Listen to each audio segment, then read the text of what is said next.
srpske dečije knjige predstavljaju Crtam, pišem, kroz igru do znanja. Radna sveska za predškolski uzrast, Crtam, pišem, posvećena je pripremi za pisanje, koje kasnije u školi deci neće predstavljati teškoću.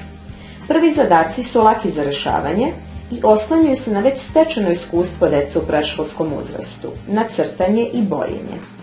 Ovi zadaci imaju dodatni zahtev da se crtice i tačkice spoje tako da prikazuju leptirov ili pčelin let, guseničin put do kupusa ili žabu i rodu koje posle treba i obojiti.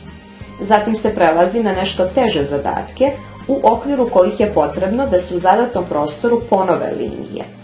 Ovakva vrsta vežbe javlja se u zadacima u kojima su s pomoć linija u polju podeljenom na kvadratiće iscrtavaju šljive, trešnje, bubamare, mace.